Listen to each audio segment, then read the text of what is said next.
எதனால நாம எல்லாம் குண்டாகிறோம்? குண்டா இருக்கிறது ஏன் ஒரு பெரிய ப்ராப்ளமா இருக்கு? நம்ம சாப்பிட சாப்பிட குண்டாகிறோமா? இல்ல குண்டா இருக்கிறதுனால நிறைய சாப்பிடுறோமா? Stay tuned.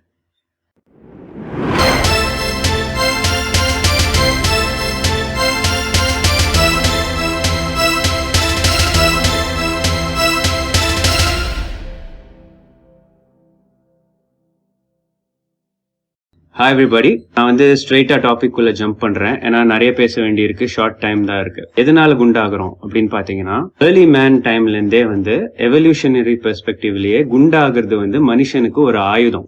மனித இனம் அழியாம இருந்ததுக்கு காரணமே இந்த ஃபேட் ஸ்டோரேஜோட கேப்பபிலிட்டி தான். மாடர்ன் மேனோட ஸ்பீஷீஸ் மட்டும்தான் ஃபேட்டை ஸ்டோர் பண்ணி அப்புறம் எனர்ஜியா யூஸ் பண்றதுக்கு உண்டான கேப்பபிலிட்டி வந்திருக்கு.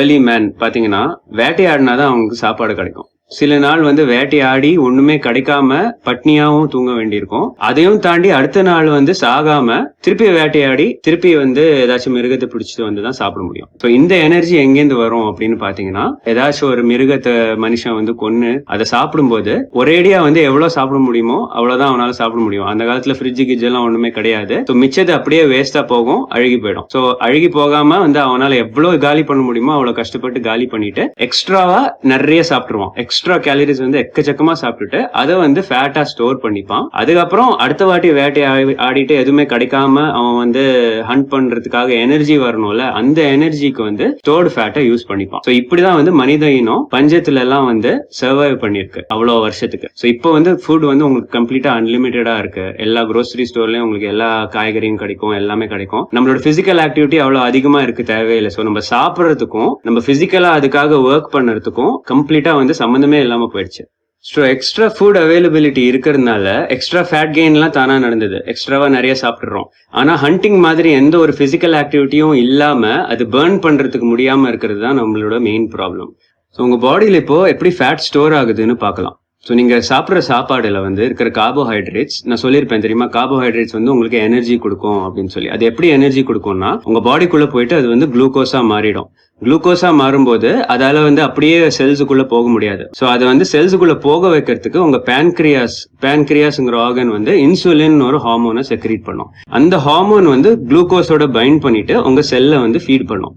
உங்க செல்ஸ் எல்லாம் ஃபீட் ஆனது போயிட்டு, ஸோ இது எவ்வளோக்கு எவ்வளோ நீங்க சாப்பிட்றீங்களோ அவ்வளோக்கு எவ்வளோ இந்த ப்ராசஸ் திருப்பி நடந்துகிட்டே இருக்கும். உங்க செல்ஸ் எல்லாமே ஃபீட் ஆனதுக்கு அப்புறம் அதுல இருக்கிற எக்ஸ்ட்ரா குளுக்கோஸ் என்ன செய்யும்னா, உங்க மசிலுக்குள்ள கிளைகோஜன் அப்படின்னு சொல்லி இருக்கும். உங்க மசிலுக்குள்ளயும் உங்க லிவருக்குள்ளயும் கிளைகோஜன் அப்படின்னு ஒண்ணு இருக்கும். அந்த கிளைகோஜன் என்னன்னு பாத்தீங்கன்னா ஒரு ஸ்டோர்ட் ஃபார்ம் ஆஃப் சுகர். அதோட பர்பஸ் என்னன்னு பாத்தீங்கன்னா, மசில் கிளைகோஜன் என்ன செய்யும்னா, நீங்க சடனா எழுந்து ஓடணும். ஸோ ஆதிவாசி மனுஷன்ல இருந்தே இப்போ வரைக்கும் நம்ம சிஸ்டம் இதுக்கேற்ற மாதிரி தான் பிசிக்கல் ஆக்டிவிட்டிக்காக டியூன் ஆயிருக்கு. ஸோ ஒரு மிருகம் உங்களை துரத்துது, ஆதிவாசி மனுஷன் ஒரு மிருகம் துரத்துதுன்னா எழுந்து ஓடணும். அந்த எழுந்து ஓடுறதுக்கு சடன் எனர்ஜி வேணும். அப்போ போயிட்டு நீங்க போய் பொறுமையா ஃபேட்டை பர்ன் பண்ணிட்டு அந்த எனர்ஜியை கெயின் பண்ணிட்டு ஓடுறதுக்கு ரொம்ப டைம் ஆயிடும். ஸோ இம்மீடியட்டா எழுந்து ஓடணும் அப்படின்னா மசில்குள்ளேயே இம்மீடியட்டா ஒரு ஸ்டோர்ட் ஃபார்ம் ஆஃப் சுகர் இருக்கும், கிளைகோஜன் சொல்லிட்டு. அதை வச்சுதான், அதை பர்ன் பண்ணிட்டு தான் மனுஷனுக்கு இம்மீடியட்டா எனர்ஜி கிடைக்கும் எழுந்து ஓடுறதுக்கு. பிசிக்கல் ஆக்டிவிட்டி எல்லாம், ஹை இன்டென்சிட்டி ஆக்டிவிட்டி எல்லாம் பண்றதுக்கு கிளைகோஜன் வச்சுதான் உங்களால அதை செய்ய முடியும்.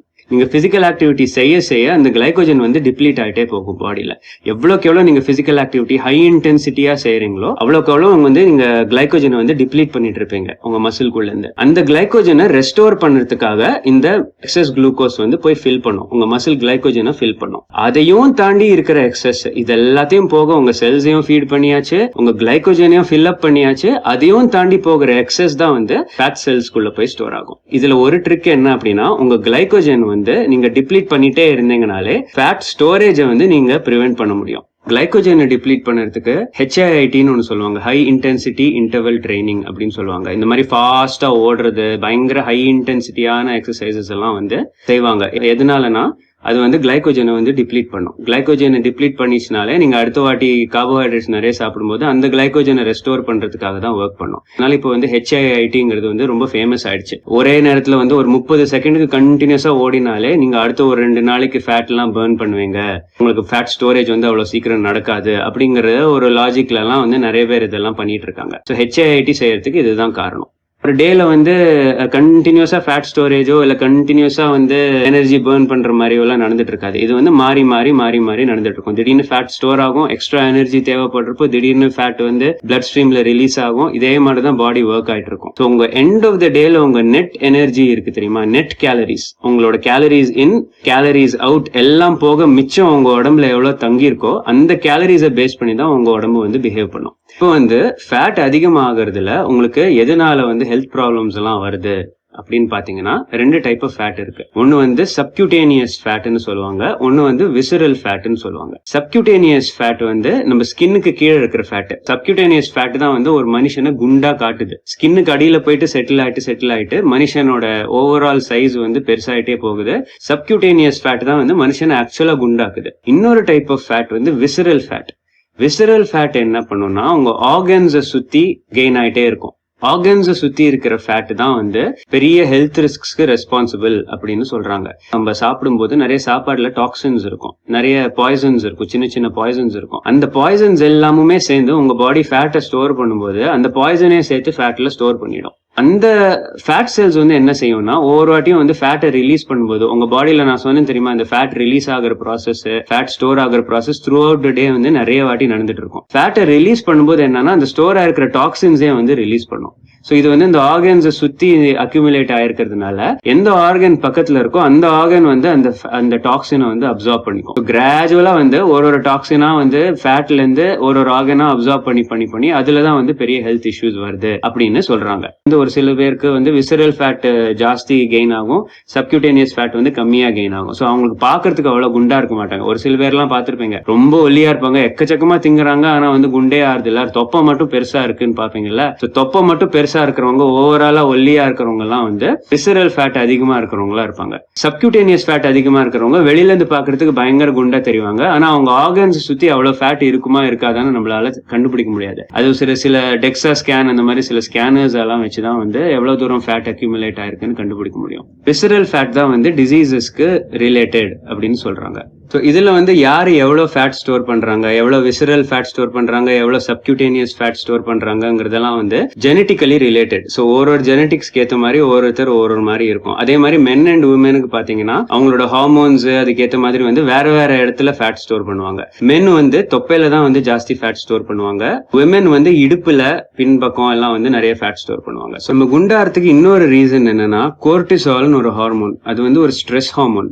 உங்களுக்கு ஸ்ட்ரெஸ் ஜாஸ்தி ஆகும்போது, பிரஷர் ஜாஸ்தி, டென்ஷன் ஜாஸ்தி ஆகிற நேரத்துல கோர்டிசால்ங்கிற ஹார்மோன் செக்ரேட் ஆயிட்டு தான் உங்களை வந்து கூல் டவுன் பண்ணி காம் டவுன் பண்ணும், உங்களை வேர் அவுட் ஆகாம பர்ன் அவுட் ஆகாம பாத்துக்கிறதுக்கு. சோ அந்த கோர்டிசால் வந்து கிரானிக்கா எப்போதுமே ஹையா இருக்கும்போது உங்களுக்கு ஃபேட் கெயின் வந்து தானா ஆகும். இன்சுலினோட ஃபேட் ஸ்டோரேஜ் வந்து இன்னும் ரொம்ப பவர்ஃபுல்லா இருக்கும். இதனால வந்து கோர்டிசால் ஹையா இருக்க வேற நிறைய பேர் வெயிட் போடுவாங்க. இன்னொரு ஒரு மெயின் ஃபேக்டர் வெயிட் கெயினுக்கு என்ன கான்ட்ரிபியூட் பண்ணுது அப்படின்னா ஸ்லீப். இந்த ஒரு பாயிண்ட் வந்து நான் போன வீடியோஸ்லயுமே எதுவும் சொல்லியிருக்க மாட்டேன், நிறைய பேர் இதை பத்தி பேசவும் மாட்டாங்க. தூக்கம் பத்தலைனாலே உங்களுக்கு வந்து கோர்டிசாலும் ஹை ஆகும். ஸோ தூக்கம் பத்தலைனா என்னென்னலாம் நடக்கும் இப்ப நான் சொல்றேன். நம்பர் 1, உங்க மெட்டபாலிசம் வந்து பயங்கரமா லோ டவுன் ஆயிடும். நீங்க சரியா தூங்காம இருந்த அடுத்த நாள் பாத்தீங்கன்னாலே உங்களுக்கு வந்து அன்னைக்கே மெட்டபாலிசம்ல ஒரு டிராப் வந்து ஆகும். அது வந்து கண்டினியூஸா நீங்க தூங்காம இருக்க நாளாக ஆக உங்க மெட்டபாலிசம் வந்து அதனால டிராப் ஆயிட்டே போகும். மெட்டபாலிசம் டிராப் ஆகாம இருக்கிறதுக்கே உங்க ஸ்லீப் வந்து ரொம்ப ஒரு முக்கியமான பாயிண்ட். நம்பர் 2, தூங்காம இருக்கிறது வந்து பசியை இன்க்ரீஸ் பண்ணும். அந்த பசி இன்க்ரீஸ் பண்ணும் போதே நீங்க ஓவர் ஈட் பண்றதுக்கு சான்ஸ் இருக்கு நிறைய, அன்னைக்கு மட்டும். நம்பர் 3, உங்களுக்கு தூக்கம் பத்தாம இருக்கிற நாள்ல எல்லாம் வந்து நீங்க டயர்டாவே இருப்பீங்க.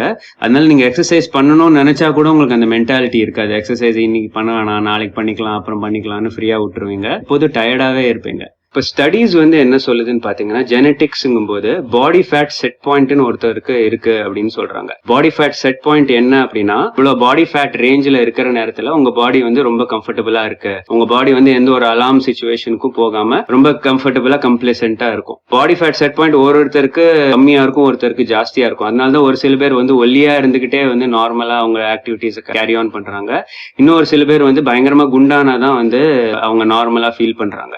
பாடி ஃபேட் செட் பாயிண்ட்டுமே என்ன சொல்றாங்க அப்படின்னா, ஒரு கலோரிக் சர்ப்ளஸ்ல இருக்கிற நேரத்துல பாடி ஃபேட் செட் பாயிண்ட்டும் ஏறிட்டே போகுதுன்னு சொல்றாங்க. சோ இதுதான் வந்து ஸ்கேரியான விஷயம். நீங்க ஒருத்தரோட வயசே வந்து அவங்க முகம் எவ்வளவு தூரம் ஊதி இருக்கு, அவங்க உடம்பு எவ்வளவு தூரம் ஊதி இருக்குங்கிறத வந்து உங்களால கேஜ் பண்ண முடியும். அவங்க வந்து எந்த ஒரு பிசிக்கல் ஆக்டிவிட்டியும் செய்யலைனாலே அவங்க ப்ரொபோர்ஷனட்டா ஊதிக்கிட்டே போவாங்க வருஷம் நீங்க பாத்தீங்கன்னா. நீங்க அப்படியே வந்து ஒரு 2 வருஷம் முன்னாடி உங்களோட போட்டோவை பாத்தீங்கன்னா அப்படியே கொஞ்சம் சின்னதா இருப்பாங்க. அதுக்கு 2 வருஷம் முன்னாடி பாத்தீங்கன்னா இன்னும் கொஞ்சம் சின்னதா இருப்பாங்க. அவங்களோட டீனேஜ்ல, ஸ்கூல் டைம்ல, காலேஜ்ல எல்லாம் நல்ல ஒல்லியா ஃபிட்டா தெரிவாங்க. சோ இந்த ப்ரொபோர்ஷனட்டா வந்து வெயிட் இன்க்ரீஸ் பண்றதுக்கு இன்னொரு காரணம் என்னன்னா ஓவர் ஈட்டிங் மட்டுமே கிடையாது. ஓவர் ஈட்டிங்னால வர body fat set point. So அவங்க body fat set point comfortable லெவல்ல வரத்துக்கே வந்து அவங்க இன்னும் நிறைய சாப்பிட வேண்டியிருக்கு. சோ நிறைய சாப்பிட இந்த பாடி ஃபேட் செட் பாயிண்ட்டும் இன்க்ரீஸ் ஆகுறதுனால போன வருஷம் எவ்வளவு குவான்டிட்டி ஆஃப் ஃபுட் அவங்களுக்கு வச்சு அவங்களுக்கு திருப்தி ஆனாங்களோ இந்த வருஷம் அந்த குவான்டிட்டி அவங்களுக்கு வந்து பத்தல அப்படிங்கிற மாதிரி ஆயிடும். இந்த வருஷம் வந்து இன்னும் கூட ஜாஸ்தி சாப்பிட்டாதான் அவங்களுக்கு திருப்தியா இருக்கு அப்படிங்கிற மாதிரி இருக்கும். அடுத்த வருஷம் இன்னும் அது ஃபர்தரா மேக்னிஃபை ஆகும். இதனாலதான் வந்து பாடி ஃபேட் செட் பாயிண்ட் ஏற தான் வந்து மனுஷனோட வெயிட் வந்து இன்னும் தாண்டி போயிட்டே இருக்கு. ஸோ நீங்க கான்சியஸா ஒரு எஃபர்ட் போட்டு அந்த body fat set point increase பண்ணாம விடாத வரைக்கும் இந்த பாடி ஃபேட் கெயின் வந்து கண்டினியூஸா நடந்துட்டே தான் இருக்க போகுது. Body fat set point increase ஆயிடாம பாத்துக்கோங்க. உங்களுக்கு ஏதாவது கொஸ்டின்ஸ் இருந்ததுன்னா கமெண்ட் செக்ஷன்ல போடுங்க, நான் கண்டிப்பா ஆன்சர் பண்ணுவேன். ஒரு சயின்டிபிக் எவிடன்ஸ் பேஸ்ட் இன்ஃபர்மேஷன் உங்களுக்கு பிடிச்சிருக்குன்னா சப்ஸ்கிரைப் பண்ணுங்க. Until the next video, this is Sai Sundar signing off. இந்த வீடியோ இவ்வளவு தூரம் பார்த்ததுக்கு ரொம்ப தேங்க்ஸ். இது உங்களுக்கு பிடிச்சிருந்துச்சுன்னா லைக் பட்டன் அடிங்க. உங்களுக்கு ஏதாவது கொஸ்டின்ஸ் இருந்ததுனாலோ, நான் எதை பத்தி பேசலாம்னு ஏதாவது சஜஷன்ஸ் இருந்ததுனாலோ கீழே கமெண்ட் செக்ஷன்ல போடுங்க. தேங்க்யூ.